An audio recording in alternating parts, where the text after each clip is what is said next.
Voilà, excusez-moi, c'est ça, j'ai fermé ma caméra parce que ma connexion Internet est instable. J'en suis vraiment désolée. Alors, merci à vous de m'avoir invité là, dans votre assemblée annuelle. C'est vraiment un grand honneur d'être là pour vous parler un petit peu de santé cardiovasculaire chez les personnes qui vivent avec le VIH et de vieillissement. Moi, je m'appelle Madeleine Durand.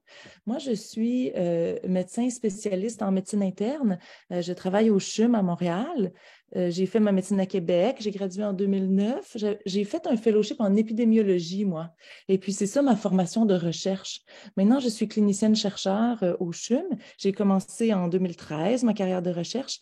Puis, ma recherche s'intéresse à une vision très médecine interne, finalement, de vivre avec le VIH, qui est les complications puis les comorbidités qui ne sont pas infectieuses, mais qui sont cardiaques, diabète, hypertension et tout ça. Maintenant, j'ai la chance de faire la moitié de mon temps de la clinique, la moitié de mon temps de la recherche au centre de recherche du CHUM. Puis mon projet de recherche principal, là, c'est sur la santé cardiovasculaire des personnes qui vieillissent avec le VIH. J'ai un conflit d'intérêt qui, en ce moment, n'est pas un conflit d'intérêt d'argent, mais je suis en train d'essayer de développer une étude clinique pour prévenir les comorbidités cardiovasculaires avec la compagnie Vive. Fait que c'est un conflit d'intérêt qui est comme en construction. Je vais vous en parler plus dans ma présentation. Ce que je voulais faire aujourd'hui, c'est réviser rapidement un peu d'épidémiologie de vieillissement avec le VIH, parler de maladies cardiovasculaires parce que c'est ce qui est au cœur de mon programme de recherche, vous parler un petit peu de ce qui se fait en recherche et des nouveautés sur la prise en charge. Puis je ne l'ai pas mis, mais j'ai quand même un point 5 sur un petit peu les actions peut-être qui sont nécessaires maintenant, puis ce qu'on doit avoir sur le radar pour bien militer pour la santé cardiovasculaire et le vieillissement en général quand on vit avec le VIH. Ça, vous le savez tous. C'est une genre de grande bonne nouvelle. L'espérance de vie des gens qui vivent avec le VIH augmente. Elle augmente de façon constante. On espère qu'elle va rejoindre l'espérance de vie chez la population des gens qui n'ont pas, qui ne vivent pas avec l'infection. On n'y est pas encore. Il y a encore un gap d'espérance de vie, mais il s'est fermé d'une vingtaine d'années au début des années 2000 à 5 à 7 ans maintenant, dépendamment. Sauf qu'on le sait, malheureusement, vivre avec le VIH, c'est une infection chronique. Même quand on est capable de rendre la charge virale indétectable dans le sang, le virus va persister dans certains réservoirs à travers notre corps. Puis si on arrête les médicaments, le virus va ressortir. Et probablement à cause de ces réservoirs-là, là, le système immunitaire est jamais complètement au repos. Puis quand on regarde des tests là, fancy qui se font juste en laboratoire, pas en clinique, on voit qu'il y a toujours un petit peu plus d'inflammation chez les patients qui vivent avec le VIH. Et je vais le dire tout de suite, puis je vais le répéter quelques fois dans ma présentation, c'est pas tout le monde. Il y a une hétérogénéité, ça veut dire que tout le monde n'est pas égal. Puis toutes les mauvaises nouvelles qu'on voit de vieillissement prématuré, blablabla, bla, bla, bla, bla, c'est pas tous les gens qui vivent avec le VIH qui sont touchés de façon égale pour ça. Puis découvrir pourquoi il y en a qui sont plus touchés, puis d'autres moins touchés. Ça, là, c'est vraiment un thème de recherche important parce que c'est porteur d'espoir. Hein? Si on trouve pourquoi il y a des gens chez qui ça ne se passe pas, le vieillissement accéléré, bien, peut-être que pour ceux chez qui ça arrive, on peut trouver des solutions. Il reste que la bonne nouvelle, ce graphique-là, il est un petit peu compliqué à lire, mais je vais vous le présenter. Il y a deux lignes que vous voyez ici. En bleu foncé avec les petits ronds, là, c'est des gens qui ne vivent pas avec le VIH, puis c'est leur espérance de vie à l'âge de 20 ans. Fait qu'elle est relativement stable à travers le temps. L'échelle horizontale, elle va des années 2000 jusqu'à 2016. La ligne qui est représentée par les petits triangles, ça, c'est l'espérance de vie à l'âge de 20 ans des gens qui vivent avec le VIH. Puis qu'est-ce qu'on voit? On voit que ces deux lignes-là se rapprochent. Hein? On voit que ces deux lignes-là sont en train de se rapprocher, puis le gap, la différence d'espérance de vie, elle se ferme. Mais, ça, c'est une bonne nouvelle. La moins bonne nouvelle, c'est qu'ici, vous avez le même deux genres de lignes, OK? Avec les petits ronds jaune-orange, c'est l'espérance de vie sans comorbidité. Combien devant toi tu as sans avoir de comorbidité. Comorbidité, c'est quoi? C'est les maladies du cœur, les maladies du foie, les maladies du poumon, le diabète, le cancer, ces affaires-là. Puis, la ligne avec les petits triangles jaune-orange, c'est cette même espérance de vie sans comorbidité pour les personnes qui vivent avec le VIH. Puis, la mauvaise nouvelle, là, c'est que alors que les lignes d'espérance de vie sont en train de se fermer, l'espérance de vie sans comorbidité, elle ne se ferme pas. Il y a encore un gap dedans qui reste le même. Puis c'est à ça qu'on doit s'attaquer, puis c'est à ça qu'on veut s'attaquer. Qu'est-ce que c'est la maladie cardiovasculaire? Comme on en parle tout le temps, là, je voulais juste vous dire qu'on soit tous sur la même page de quoi on parle. D'abord, la maladie cardiovasculaire, ça fait couler beaucoup d'encre parce que sur la planète Terre, c'est la première cause de décès. C'est une cause de décès très importante dans les pays en voie de développement, entre autres, mais encore dans nos pays développés, c'est la deuxième cause après le cancer. Quand on parle de maladie cardiovasculaire, on parle d'artères. Il y a deux sortes de vaisseaux sanguins dans l'organisme humain. Les artères sont les vaisseaux qui prennent le sang du cœur, qui l'amènent aux organes pour les oxygéner. Puis les veines, ça, c'est les vaisseaux qu'on est capable de voir sous notre peau, là, qui amènent le sang qu'on appelle parfois bleu, là, le sang qui a peu d'oxygène. Ils ramènent des organes vers les poumons. Donc, dans la maladie cardiovasculaire, on parle des artères. On parle des vaisseaux sanguins qui vont nourrir les organes. Ce qui va se passer dans la maladie cardiovasculaire, c'est que tranquillement, les artères, qui sont des tuyaux lisses à notre naissance, vont se boucher. Vont se boucher par quoi? Vont se boucher par des dépôts de cholestérol. Puis dans ça, on trouve aussi beaucoup de cellules immunitaires, de globules blancs. Et puis, à mesure que les artères vont se boucher, bien là, les organes qui vont être nourris par ces artères-là vont manquer de sang. Et c'est ça la maladie cardiovasculaire. Quand le cœur manque de sang, ça donne des infarctus. Quand le cerveau manque de sang, mais ça donne des ACV. Quand les pieds manquent de sang, mais ça peut résulter en des amputations ou des douleurs quand on marche parce que nos muscles des jambes ne reçoivent pas assez de sang. Qu'est-ce qui cause ça, la maladie cardiovasculaire? Ça, c'est bien connu. C'est toujours les mêmes affaires. C'est l'âge, c'est le sexe. Être un homme, ça donne plus de maladies cardiovasculaires. C'est l'histoire familiale, c'est la sédentarité, ça veut dire pas faire assez d'exercice. C'est la diète, c'est le stress, c'est le diabète, la pression artérielle, le cholestérol, puis le tabac. Ça, c'est vrai pour tout le monde.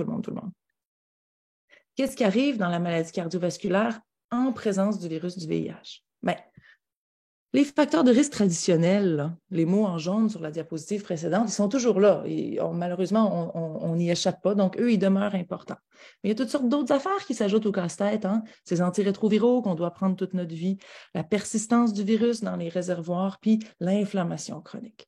Donc, ces pièces-là additionnelles du casse-tête, là, c'est probablement ce qui fait que, malheureusement, on observe dans plusieurs cohortes que quand on vit avec le VIH, notre risque de maladie cardiovasculaire est augmenté par rapport aux gens qui ne vivent pas avec le VIH. Ça, cette diapositive-là, ça a été présenté à CROI cette année, donc la grande conférence là, des États-Unis sur le VIH. Puis, les barres bleues que vous voyez dans ce petit graphique-là, là, la barre rouge horizontale, c'est le risque égal aux gens qui ne vivent pas avec le VIH. Quand la barre bleue dépasse dans des cohortes, c'est qu'il y avait un petit peu plus de risques. Okay? Fait qu'il y a plus de risques quand on vit avec le VIH d'avoir des maladies cardiovasculaires. Il n'y a pas plus de risques 20 ou 30 fois, c'est de 1,5 à 2 fois plus, mais quand même. Quand on le met en relation avec les autres facteurs de risque, qui étaient les mots en jaune que je vous ai montrés sur la diapositive où il y avait l'artère, bien, vous voyez que l'hypertension, le diabète puis le tabac, plus le petit point bleu est loin vers la droite de la ligne noire horizontale, plus le facteur de risque est important. Vous voyez que le VIH, il est là, il est important, mais en comparaison des autres facteurs, il n'est pas plus puissant que les autres facteurs. Okay? Ça, c'est aussi pour dire que dans le fond, on peut en faire beaucoup en agissant sur les autres facteurs, mais ce qu'on veut vraiment, là, c'est ramener le point du VIH à zéro pour pas qu'il y ait cette injustice de vivre avec le VIH qui rajoute un risque supplémentaire. C'est dans ce contexte-là qu'on a commencé. Moi, j'ai commencé ça quand j'étais postdoc en 2011 avec Cécile Tremblay, l'étude canadienne VIH vieillissement, qui se déroule dans plusieurs provinces canadiennes. Nos questions de recherche, la raison pour laquelle on a fait cette étude-là, c'est qu'on voulait voir, OK, est-ce que c'est encore vrai de nos jours avec les nouveaux antirétroviraux qu'il reste plus de risques cardiovasculaires? Puis surtout, quand on a de la maladie cardiovasculaire, c'est-tu la même ou bien elle est différente quand on vit avec le VIH? Puis, est-ce que c'est les mêmes raisons qui nous amènent à la maladie cardiovasculaire ou il y a des raisons de plus pour lesquelles on pourrait faire des traitements particuliers? Alors, c'est une cohorte, cette étude-là. On suit les gens. Pour rentrer dans la cohorte, il faut avoir plus de 40 ans ou avoir vécu avec le VIH pour plus de 15 ans. Puis, il y a aussi des contrôles qui ne vivent pas avec le VIH pour qu'on puisse vérifier les différences. On suit les gens aux 2 ans. On mesure les infarctus, les ACV, les chirurgies dont ils ont besoin pour le cœur. Puis, dans une sous-étude qui s'est déroulée à Montréal, on fait passer aux gens des scanners cardiaques. Ça, des scanners, c'est comme des rayons X, mais à place de prendre une image de tout le corps en rayons X, on est capable de couper le corps en tranches par des rayons X. Puis ce qu'on peut faire, c'est qu'on injecte de l'iode aux gens juste avant qu'ils fassent le scan. Et puis là, l'iode va dans les artères, puis on est capable de voir le dedans des artères par nos rayons X. Si vous regardez l'image là, qui est sur la droite, là, la ligne blanche, ça, c'est le sang qui voyage dans une artère coronaire, donc dans une artère du cœur. Puis là où il y a les petites flèches blanches, ce que vous voyez, c'est que cette artère-là, elle est rétrécie. Elle est rétrécie par quoi? Elle est rétrécie par une plaque de ces lipides-là là, que je vous ai montré sur le dessin qui sont déposés dans la paroi. On est capable de mesurer de façon très, très, très précise ces plaques-là, puis de les comparer entre les patients qui vivent avec le VIH et qui ne vivent pas avec le VIH. En premier, ce que je vais vous montrer, je m'excuse que cette diapositive-là soit surchargée, c'est qui sont les participants qui ont accepté de se prêter à l'étude canadienne VIH et vieillissement? Et quelles sont leurs caractéristiques? Puis ce qu'il faut avoir en tête, c'est qu'on doit penser à ces facteurs de risque traditionnels là, qui mènent à la maladie cardiovasculaire qui peuvent être nuisibles pour ces patients-là. Alors, ce sont surtout des hommes, là, dans la cohorte des gens qui vivent avec le VIH, c'est 86 % d'hommes, un âge moyen des gens très jeunes, 54 ans. Il y a 2 constats qui ont été très tristes. Là. On a recruté des gens qui vivent avec le VIH au CHUM, qui étaient suivis au quartier latin, qui étaient suivis à l'Actuel. Puis on a recruté des patients qui ne vivaient pas avec le VIH, qui étaient recrutés dans les mêmes milieux, tu sais, des conjoints, des amis ou des volontaires qui ont été rejoints par des affiches. Qu'est-ce qu'on voit? On voit que les gens qui vivent avec le VIH, en moyenne, ont un plus faible niveau d'éducation, puis surtout ont un plus faible niveau de revenus. Faut continuer d'en parler, ça, parce que ça, c'est des déterminants sociaux de la santé qui sont tellement importants, puis il faut continuer de militer pour réussir à fermer ce gap-là entre les deux. Ce qu'on voit, c'est que les gens qui vivent avec le VIH ont pas plus d'hypertension, même un peu moins. Ils n'ont pas plus de diabète, même un petit peu moins. Leur histoire familiale, est pareille. Alors, ce facteur de risque-là, il est pareil. Leur circonférence de taille, on mesure le tour de taille, là, puis il est en fait plus petit chez les patients qui vivent avec le VIH, fait que ça, c'est favorable. Par contre, on voit un petit peu plus d'inactivité physique chez les patients qui vivent avec le VIH, ça, c'est un facteur de risque modifiable. Puis malheureusement, on voit moins de gens qui n'ont jamais fumé, fait que plus de tabagisme chez les gens qui vivent avec le VIH, ça aussi, ce sera un facteur de risque modifiable. Alors, qu'est-ce qu'on voit quand on regarde dans le cœur de ces gens-là avec nos scanners? Eh bien, on voit en effet la maladie, on calcule combien il y a de plaques d'athérosclérose dans les artères du cœur. Il n'y en a pas beaucoup plus, honnêtement. Quand on corrige là, pour le facteur de tabac puis pour les autres facteurs de risque traditionnels, il n'y en a pas vraiment beaucoup plus, mais elle est différente, la maladie cardiovasculaire. Comment elle est différente? On regarde les plaques, puis les plaques ont des caractéristiques qu'on peut voir en rayon X d'être à plus haut risque de causer des infarctus. Les infarctus, c'est quand la plaque va se rupturer, il va se faire un caillot de sang qui va boucher complètement l'artère, pas juste la rétrécir, la boucher complètement. Fait que ça va faire que le petit morceau de cœur qui est nourri par cette artère-là, il va manquer de sang. Ça, c'est un infarctus. Alors, ces plaques-là, ils sont plus riches en cellules immunitaires, ils sont plus riches en lipides et ils sont à plus haut risque. C'est une mauvaise nouvelle d'un côté, mais ça a aussi été démontré dans des études que ces plaques-là qui sont à plus haut risque ne sont pas encore calcifiées, cicatrisées. C'est des plaques qui peuvent régresser avec les traitements. Fait qu'à quelque part, c'est intéressant d'avoir été capable d'identifier ça chez les patients qui vivent avec le VIH. C'est un résultat qui est présent aussi dans les grandes cohortes des États-Unis.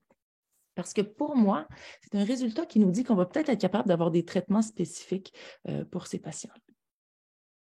Là, ce qu'on a fait aussi avec cette étude-là, c'est qu'on a demandé à nos participants de contribuer à une biobanque. Fait qu'on a fait des images de leur cœur, puis on a congelé leurs cellules, leur sang, leur plasma, puis on les a partagées, les images et le sang, avec des laboratoires de sciences fondamentales, pour qu'eux, ils soient capables de nous dire qu'est-ce qu'il y a de particulier chez les personnes qui vivent avec le VIH qui mène à cette maladie coronarienne.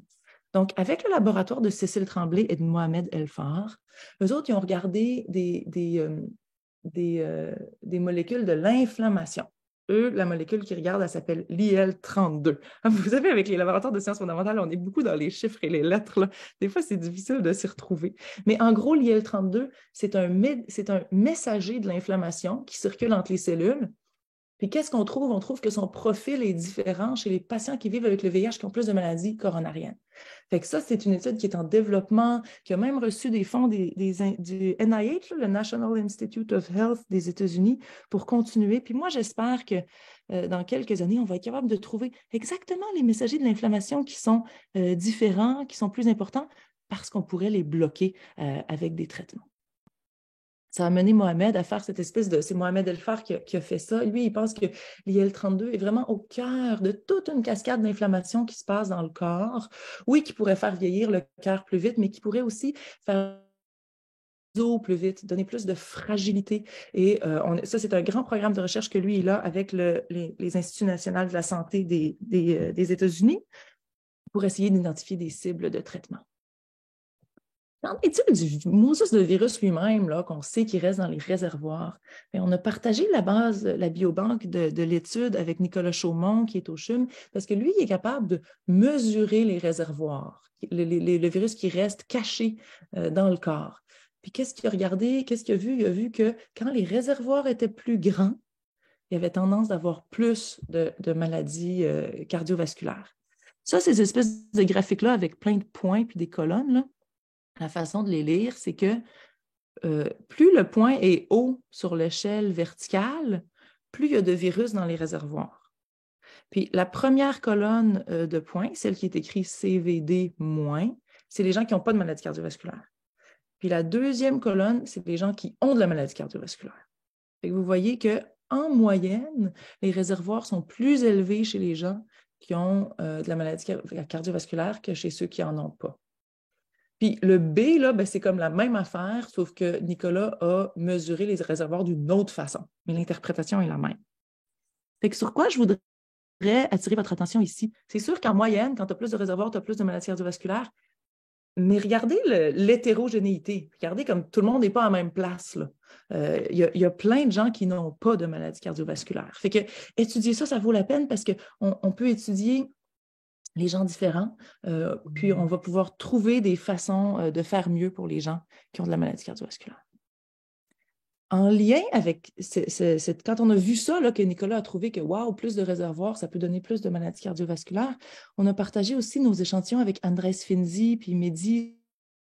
Ils étudient une chose qui s'appelle la GP120. Je vous en parle, là, c'est plus de chiffres puis plus de lettres, mais je vous en parle parce que ça va peut-être être important pour vous dans les prochaines années. En fait, j'espère que ça va être important. La GP120, ce que c'est, là, c'est l'espèce de petite bosse là, qui était les virus, c'est tout le temps une boule avec des petites bosses. Là. Bien, la bosse du VIH, elle s'appelle la GP120. Et puis, la bosse du COVID, elle s'appelle le spike protein. Fait que c'est des petites bosses que vous voyez. C'est quoi ces molécules-là sur les virus? Bien, c'est leur espèce de clé pour se fixer au CD4. Là. C'est avec ça que les virus rentrent dans les cellules hôtes. Qu'est-ce qu'il a démontré, Andrés Finzi? Il a démontré que même quand tu n'as pas de charge virale dans le sang, tu es indétectable et tu n'es pas contagieux, on dirait que le virus est capable de comme juste laisser aller cette petite GP120-là. C'est comme s'il la shed en mauvais français, tu sais. Il la sécrète dans ton sang, puis tu peux avoir juste de la GP120. C'est pas un virus, ça peut pas faire d'infection. C'est juste ce petit bout-là. Mais ce que ça peut faire, c'est que ça peut aller se fixer sur le réservoir CD4 puis irriter ton système immunitaire. Faire en sorte que des cellules qui ne sont même pas infectées se fassent tuer par ton système immunitaire. Puis là, moi, je lui ai dit à Andrés, oublie ça, il n'y aura jamais de GP120, les gens sont indétectables, ils n'ont pas de virus dans le sang. Puis on le sait. Puis lui, il m'a dit, je pense qu'elle peut être là même si tu n'as pas de virus. Fait qu'on a pris le sang des participants à notre cohorte, tous indétectables, il n'y en a pas un qui a une charge virale dans le sang, puis ils ont des bons CD4. Puis lui, qu'est-ce qu'il a fait? Il a mesuré la GP120. Puis il a vu qu'en effet, en bleu, c'était des gens qui avaient la GP120 était sous le seuil de détection, il n'y en avait pas. Mais il y avait des personnes qui pouvaient en mesurer un petit peu, puis il y avait des personnes qui pouvaient en mesurer beaucoup. Puis après ça, qu'est-ce qu'il a fait pour me prouver que ça donnait de l'inflammation? Parce que moi, je ne croyais pas trop son affaire au début. Il a mesuré l'IL6. L'IL6, c'est une autre messager intercellulaire qui est marqueur d'inflammation. Plus tu as de l'IL6, moins c'est bon. Et puis, en effet, les gens qui ont de la GP120 tout seuls, là, pas attachés à un virus qui circule dans le sang, ben, ils ont plus d'inflammation. Fait que là, il m'a convaincu, Andrés Finzi, j'ai dit, mais qu'est-ce qu'on fait avec ça? Puis, ce qui est bon, c'est qu'il y a un antirétroviral nouveau qui s'appelle le Fostemsavir, qui, lui, sa façon de s'attaquer, c'est de lier la GP120 puis la faire changer de forme pour plus qu'elle puisse lier le récepteur du CD4 puis plus qu'elle puisse activer l'inflammation de notre système immunitaire. Alors, c'est ça le conflit d'intérêt qui est en développement avec VIV, parce que c'est VIV qui a cette molécule-là. Et Andrés Finzi et moi, on essaie de partir à un essai clinique où on pourrait prendre des gens qui ont une charge virale indétectable, mais qui ont de la GP120 dans le sang, rajouter le fostemsavir à leur traitement pour voir si on peut baisser l'inflammation chez ces gens-là. Donc ça, c'est porteur d'espoir aussi. Peut-être que ce serait une façon de renforcer la thérapie antirétrovirale pour enlever l'inflammation résiduelle qui est liée à la présence du virus. Fait que ça, c'est un petit peu le survol là, des 10 ans de recherche de Chax, les différentes avenues qu'on a explorées. Il y en a d'autres, mais je vous ai montré les plus matures, disons, ceux qui sont le plus à même de peut-être, dans les prochaines années, changer la vie des gens qui vivent avec le VIH. Comment on a répondu à nos questions de recherche? Bien, à la première question, est-ce que les plaques sont les mêmes? Non, sont différentes. Les plaques coronariennes des patients qui vivent avec le VIH. Est-ce que la maladie cardiovasculaire arrive pour les mêmes raisons de diabète, hypertension, tabac, histoire familiale? Bien, pas seulement. Il y a d'autres raisons qu'on est capable d'identifier. Puis ces autres raisons-là, c'est là, je pense qu'il y a une urgence de développer des thérapies ciblées pour les patients qui vivent avec le VIH pour baisser le risque de développer des maladies cardiovasculaires. C'est ça qu'on est en train d'essayer de faire. Alors là, j'ai fini la section où je vous parlais un petit peu de recherche. Alors, qu'est-ce qu'on fait pour notre santé cardiovasculaire? On se rappelle que ce n'est pas parce qu'on vit avec le VIH qu'on n'est pas un être humain comme tous les autres. Et donc, évidemment, on doit faire très attention aux facteurs de risque modifiables pour notre santé cardiovasculaire. Ça, c'est quelque chose avec... J'espère que tous vos médecins sont très au fait de ça, qui vous énervent avec arrêter de fumer, qui vous énervent avec faire plus de sport, qui vérifient bien votre pression artérielle, votre hémoglobine glyquée. Si vous vivez avec le diabète, on traite agressivement le diabète. Et il y a des bonnes molécules pour traiter le diabète maintenant qui diminuent les chances de santé cardiovasculaire. Mais qu'est-ce qu'on fait de plus si on vit avec le VIH pour notre santé cardiovasculaire? Jusqu'il y a 2 mois, cette diapositive-là, elle n'existait pas et il n'y avait rien de plus à faire que de traiter les facteurs de risque traditionnels. Là, il y a une chose qui vient de changer et c'est que l'étude Reprieve vient de stopper parce qu'elle avait des résultats positifs. Alors ça, c'est sorti là, il y a 2 semaines. Et l'étude Reprieve, qu'est-ce que c'était? Ils se sont dit, les patients qui vivent avec le VIH ont plus de maladies cardiovasculaires. Qu'est-ce qu'on peut faire pour eux? Est-ce qu'on devrait traiter leur cholestérol plus agressivement? Ça veut dire leur donner des statines. Les statines, c'est tous les médicaments qui finissent en or, là, Crestor, Lipitor, Zocor. Est-ce qu'on devrait leur donner des statines plus tôt, quand ils n'ont pas de maladie cardiovasculaire, pour prévenir que ça se développe? OK. Cette étude-là, elle a été commencée en 2015. Elle a recruté des gens qui étaient à faible risque de maladie cardiovasculaire, qui vivaient avec le VIH et qui n'avaient pas de maladie cardiovasculaire connue. Puis, ils les ont randomisés, OK? Ils les ont tirés au sort pour la moitié qui recevait une statine, puis l'autre moitié qui recevait un placebo. Là, ils les ont suivis pour voir qui allait développer des infarctus, des ACV, des chirurgies pour le cœur, des stents pour le cœur. En avril 2023, il y a quelques semaines, dans les études, ils se réunissent à toutes les 2-3 ans, puis ils voient les résultats sans en parler aux chercheurs pour voir est-ce qu'on continue, est-ce qu'on ne continue pas. Puis là, ils ont dit, wow, on arrête l'étude parce que les gens qui avaient la statine, comparés aux gens qui avaient le placebo, ont eu moins d'événements cardiovasculaires. Les trouvailles, ce n'est pas encore publié. Ça va sûrement sortir dans le New England Journal of Medicine dans le prochain mois ou 2 mois, là, le temps que ça va leur prendre à tout faire leurs analyses puis à publier leurs résultats.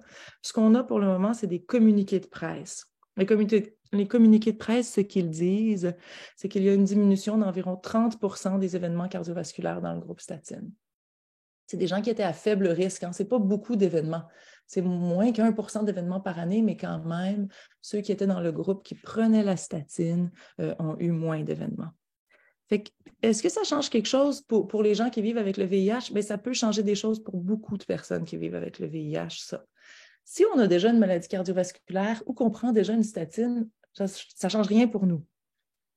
Si on ne prend pas de statine, les statines, là, c'est Lipitor, Crestor, Atorvastatin, Simvastatin, surtout, là, pour les reconnaître dans vos médicaments. Ben, c'est quelque chose qui va se discuter avec votre médecin dans les prochaines visites parce que peut-être qu'il y a lieu d'offrir un médicament de plus, malheureusement, mais un médicament qui pourrait prévenir des événements cardiovasculaires. Donc, à partir d'ici, évidemment, c'est une discussion au cas par cas, mais c'est quand même un changement de paradigme parce que jusqu'il y a 2 mois, quand on disait qu'est-ce qu'on fait concrètement pour les gens qui vivent avec le VIH pour prévenir la maladie cardiovasculaire, il n'y avait rien qui était différent des personnes qui ne vivaient pas avec le VIH. Et depuis cette étude-là, ben, il y a quelque chose de différent. Donc, je pense que vous allez en entendre parler beaucoup. Et puis, évidemment, si vous êtes intéressé, c'est Julian Falutz qui était l'investigateur principal pour le Canada de cette étude-là.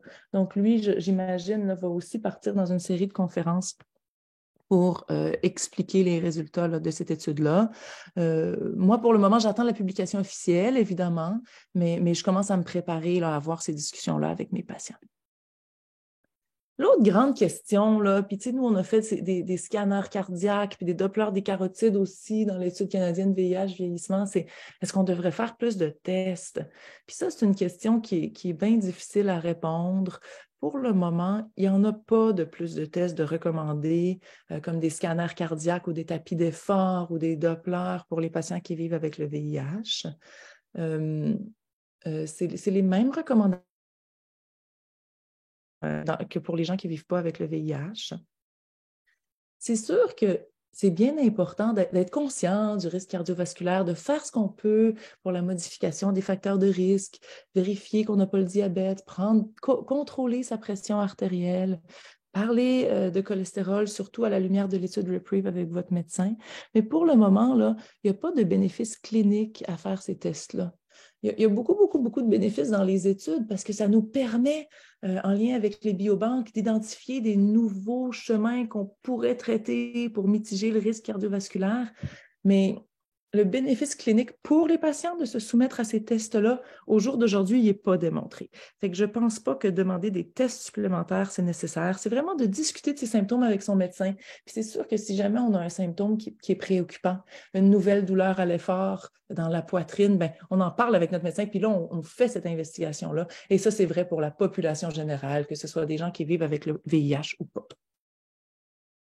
Là, je vais passer à une espèce de wrap-up de ma présentation où je parle de messages clés. Puis, par messages clés, je veux dire beaucoup, c'est des messages clés de moi-même à moi-même que je vous partage, OK? Je veux pas, c'est pas pour que vous les... Je veux pas être un preacher ici. C'est vraiment moi, dans ces 10 ans-là de recherche sur les comorbidités avec la cohorte canadienne VIH vieillissement, qu'est-ce que je retiens comme message clé de moi à moi, OK? C'est qu'en effet, la maladie cardiovasculaire, elle est différente pour les patients qui vivent avec le VIH et on est capable d'identifier des chemins qui sont propres au VIH pour lesquels je pense qu'on peut développer des études cliniques. Et je pense que là, on va rentrer dans une ère, pas juste à Montréal, là, partout à travers le monde, là, évidemment, toutes les équipes travaillent sur ça. On va rentrer dans une ère d'essais cliniques pour moduler les chemins spécifiques au VIH qui peuvent mener à plus de maladies cardiovasculaires. Le modèle qu'on essaie de mettre de l'avant avec la cohorte CHACS, c'est vraiment un cycle où, avec les gens qui participent aux études observationnelles, on est capable, en partageant la biobanque avec nos chercheurs fondamentaux, nos chercheurs en radiologie, de trouver des nouveaux chemins, développer des essais cliniques, puis pouvoir réoffrir ces essais cliniques-là aux gens qui sont dans les suivis cliniques, là, ceux qui ont participé, entre autres, à l'étude observationnelle, mais aussi à tous les autres. Puis j'espère qu'on peut faire tourner ensemble cette roue-là là, pour vraiment optimiser la prise en charge de ce risque supplémentaire qui est vécu par les gens qui vivent avec le VIH. Et je veux aussi vous dire que les messages clés ne sont pas ordonnancés en ordre d'importance, OK? Ils sont pas mal tous aussi importants pour moi. Peut-être mon plus grand regret là, dans ce début-là de ma carrière de recherche, c'est que j'ai pas fait ce qu'il fallait pour les femmes. quand on a recruté dans la cohorte VIH, canadienne VIH vieillissement, on a recruté les gens, tu sais, puis on n'a pas mis en place des infrastructures particulières adaptées au recrutement des femmes et les femmes sont vraiment sous-représentées dans les études. Puis ça, c'est une catastrophe pour l'équité, puis c'est une catastrophe scientifique parce que le vieillissement chez la femme est fondamentalement différent. L'impact de la ménopause, il faut l'étudier. La maladie cardiovasculaire est différente chez la femme. Ça, c'est quelque chose qu'on commence à comprendre des études de la population non VIH aussi. Le système immunitaire de la femme est différent de celui de l'homme, puis c'est impossible qu'on arrive à des conclusions scientifiques valables sans avoir vraiment une implication puis un recrutement des femmes dans la recherche.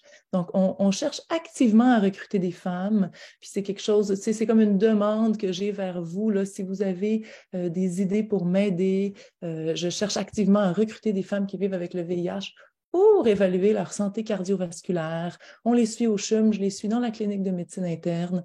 Et puis, je cherche vraiment activement à recruter des participantes qui accepteraient là, de se soumettre à ce que je vous ai montré, là, les scanners cardiaques, pour qu'on puisse vraiment caractériser leur maladie cardiovasculaire. Alors, le message clé numéro 3, c'est que l'éléphant dans la pièce, c'est les déterminants sociaux de la santé. Alors, quand on regarde les différences de revenus, les différences d'éducation, on ne peut pas passer outre ces éléments-là qui sont tellement fondamentaux pour la santé humaine. Et je pense que ça, c'est quelque chose sur lequel il faut militer sans cesse pour que ça arrête, pour qu'on ferme cette différence-là dans les déterminants sociaux de la santé entre les personnes qui vivent avec le VIH et ceux qui ne vivent pas avec l'infection.